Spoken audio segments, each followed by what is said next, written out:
Hey y'all, and welcome back to the party. It's your girl BrittReacts, and today we are reacting to Bill Burr on lying to your kids. Let's see what he has to say.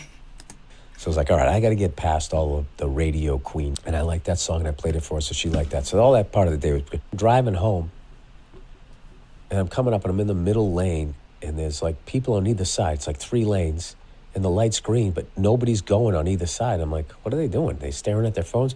So I start to go, and all of a sudden this junkie walks right in front of my car, and I had to like lock him up. And, a seatbelt went tight on my, daughter's chest, and it kind of, crossed her neck a little bit, and she was crying. Then she was just like, why was that guy smiling? Because the guy was kind of looking at me doing like his Woodstock dance as I'm staring at him.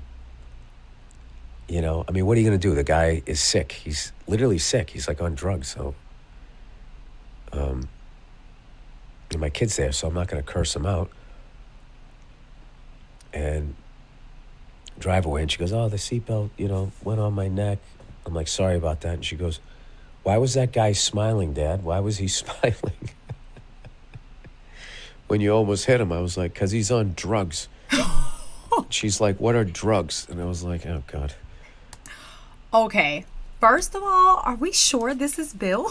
He sounds so different. Sometimes when you can see someone and hear them, they can sound different from when you just hear them, but he sounds so different. This picture also, he looks a lot older, like maybe in his 50s now. I've kind of watched him back and forth in the progression of his age from what seemed to be the beginning of his career, maybe like late 20s, early 30s. And I know he's like kind of progressed, but I've not heard him in this like very calm, mature tone. So I'm like, at first I thought I was listening to an ad. I'm not gonna lie to you. I was like, what's going on? Especially with the still images in the back, these like stock images. I'm like, is this a commercial? What's going on? But I not instantly, but quite quickly caught on to the fact that this is Bill Burr. I'm interested to hear where he goes with this, but as a parent, y'all know, if you're new here, hi, I'm a mom of an 8-year-old girl. This is such a funny topic to me in general because like we all lie to our kids. We do. Most of the time it's for the greater good. Sometimes it's just because like, girl, get out of my face. But I'm like now super excited to see where he's gonna go with this, because this is kind of something you can like almost traumatize your kids if you tell them too much of the truth too soon in a situation like this. Drugs. She's like, what are drugs? And I was like, oh, God. Like, all right, when you spin around a lot and you stop and your head feels like, oh, I go, it's like that. That's a but good one. Worse. And you end up being like homeless and you ruin your life. And she goes, and it's probably too much information. She goes, well, maybe he was just happy because of, I said, all right, maybe he was just happy. Maybe somebody told him a funny joke or whatever. I got to watch that because I kind of like go, if my kid asks me a question, I'm going to tell him the answer. Which should get interesting at some point. But I think it's a huge thing, though. Y'all, is this on his podcast? I think I saw a couple of comments saying that Bill Burr has a podcast. Is this from his podcast? Yeah, I agree. You gotta you gotta decide how deep down in the rabbit hole you want to go with kids, because they ask questions. So if you give them an answer they don't understand, they're gonna come back at you with 20 other questions you better be prepared to answer. Fact. At some point. But I think it's a huge thing, though. Some things you should sugarcoat, but like, I swear to God, if my kid ever said to me, it's like, is Santa Claus... I'm going to pause here in case you're listening with your kids. So give a chance to pause. If my kid said, is Santa Claus... I'd be like, yeah, it's stupid. And I never wanted to get involved in a lie. I don't know why I did. I am cracking up right now, y'all, because this is me. All right, my 8-year-old is actually home. She's behind one of these walls, so I'm going to talk quietly.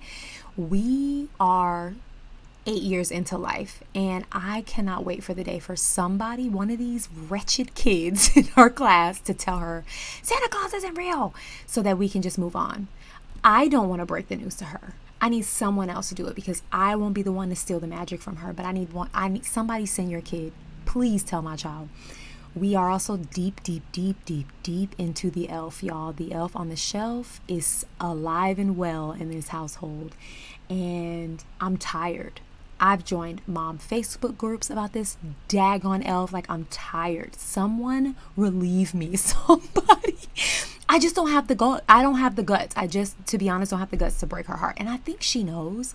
Because, like, this year in particular, she would, like, say things like, you move the elf. And then, like, be like, I mean. And it's like she's playing me at this point. But I refuse to take the charm away from her. The naiveness of it all. I refuse to take it away. I don't want to be the one to ruin my child's childhood. But the day she comes to me and asks me straight up, he's fake, it's all fake, it's a sham, it's a scam, I mean it. I'm on the Bill Burr train with this one. I'm always on the Bill Burr train, but this one in particular, as a parent, I'm on the train. I never wanted to get involved in the lie. I don't know why I did. You know? Yeah, none of it's all. I don't know why adults do that to kids. Or ourselves. Why? And I'm surprised there's not more of all the things they're trying to go back and undo. You know? Yes, let's cancel Santa Claus. I don't know if he's going to say it, but I'm saying it. Out of all the things y'all want to cancel, can we just cancel Santa Claus? Can we cancel Santa Claus? Like, it's just rubbish. Go back and undo. You know? Like, just all the shit you can do now that you couldn't do back then. That doesn't make sense to me. I'm talking about combat sports, and I'll leave it at that.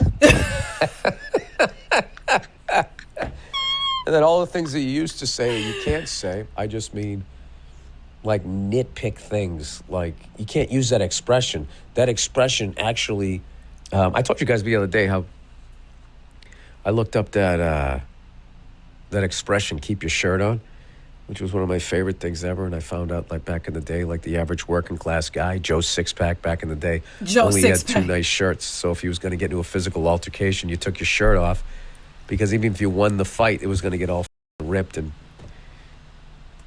hey, I love this thought-provoking, thoughtful Bill Burr, who's just talking to us. I need to go subscribe to this podcast, y'all. Also, I feel like I hear kids in the background. Does he record this at home? Are those children? They're like faint screams off in the distance, and it's not around me. Like, I hear it in my headphones. I love this era of Bill Burr. This is nice. I like it, and it's still funny and relevant and like my life. I love it. Because even if you won the fight, it was going to get all ripped. And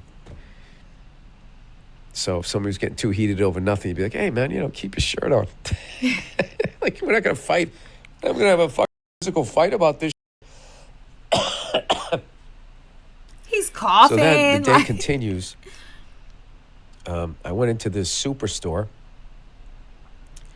because my daughter wanted to, she likes to test out the toys, she says. And then tries to get me to buy her shit, which I don't. And these kids are manipulative. I just always go, maybe Santa will get that for you. One of the things she wants is like a little phone. And it's actually hooked up to the internet. It's like, I'm not getting you that. And neither is, air quote, Santa Claus. Okay? I'm not. She's like, why not? It's like, someday you'll understand. Okay?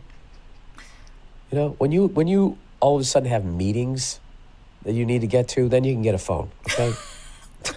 I'm stealing that. Well, Bill Burr is dropping parenting tips.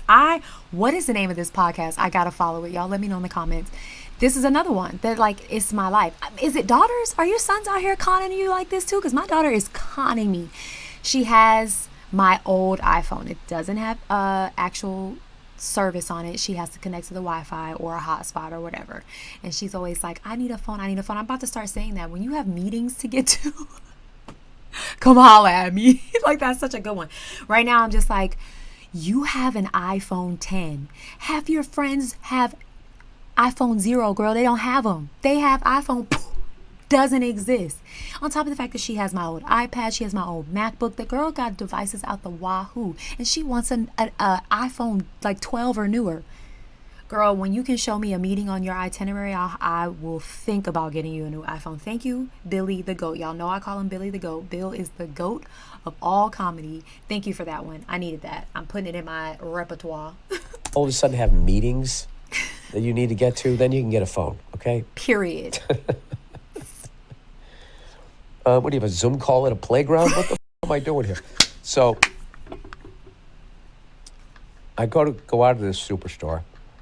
And you know the deal. It's all on you. Y'all, what do you have, a Zoom call on the playground? Listen, so we just left a birthday party. We're just at a skating rink birthday party, and the little girl said, I want to get your number. So she takes us to her mom. And here I am, naive mom of a spoiled child. I'm like, okay, do you want her Apple ID so you can contact her on her device? Her mom was like, no, I'd rather set up play dates with the mom. She like looked at me like I was an imbecile. Imbecile. This just happened less than 2 hours ago. She was like, no, I set up play dates with the moms. And I'm like, oh, shit. Most kids my child's age do not have 17 devices. Like, what's wrong with me? I felt like such an idiot. I was embarrassed. I just looked at my husband like, let's go. I go out to this superstore, and you know the deal. It's all on you. You got to be your own parking attendant. I'm trying to find the fucking thing, and I always lose it because I was upset with that junkie walking out in front of my car. I couldn't find it in my wallet. I finally find the thing. I stick it in. The fucking thing's not accepting it. It finally fucking accepts it. Then I stick my credit card in. It won't take the credit card. I do it 2-3 times. It won't do it. And then furthermore, it won't give me my ticket back. Right? So now I'm like, well, now what do I do? And it has a little button. You know, hit this button to talk to a person. So I hit the fucking button. No sound comes out. Nothing happens. So now I'm like, now what do I do? I know what's going to happen. I'm going to end up getting charged more money. Yep. It was $1. Yep. Right? So I go downstairs. I hit the call button. It rings and rings, and this guy finally picks up. He's like, hello? I'm like, yeah. I tried to stick my ticket in the machine upstairs, and it ate it. It just took it. It wouldn't give me it back. And he goes, well, you gotta go up there and get it. I'm like, I can't get it. It's what? in the machine. And he's going, all right, so you lost your ticket? It's like, I didn't lose it. I know where it is. It's in that the machine. It didn't. Why are people like this in the world? Why? It's like, actually listen. Don't listen to me to react to me. Listen to hear what I'm saying so you can hopefully help me, because that's your job. Lost your ticket? It's like, I didn't lose it. I know where it is. It's in that machine. It didn't give me it back. And then the guy's going, all right, well, what you need to do is back up and go back up. It's like, I'm not doing that. What? I'm not doing that. He goes, all right, then you have to pay a lost ticket fee. And I was like, oh, is that what I have to do? He goes, yes. I go, oh, thank you so much, sir. Because like, it's not lost.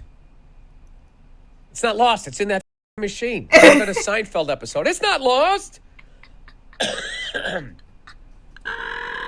So it cost me $15. What? Oh. And what was so stupid was I charge it and I take the credit card out and the gate's not going up. And I'm thinking like, I was too sarcastic to that guy on the other line, so he's just not going to push that button. And what I ended up realizing was there was a little ticket that came out.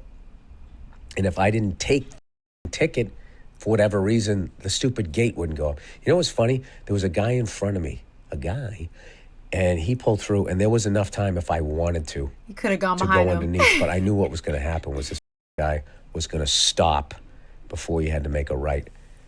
And then also, I just, there was enough trauma with the right out there. All right, let me read the advertising here. I need the information on this podcast. Need it.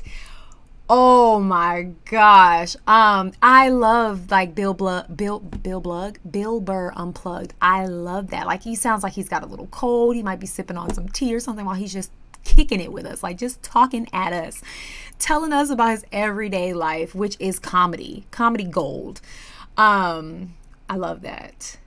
And I also don't miss living in like living in Brooklyn, where the parking lot is like underneath the Target, and so you have to like get a ticket to go in. There's like one like that in Atlanta too, where I used to live, and it's just like, no, I love to just pull into the parking lot of any store I'm going into and not have to worry about paying for parking. That's such a like metropolitan thing. I don't miss that at all. All right, anyway, I need to listen to more of these snippets from his podcast, because this is like my life. This is like my life. I love this era of Bill Burr. All right, y'all. Please, please, please, please go have the day you deserve. Peace.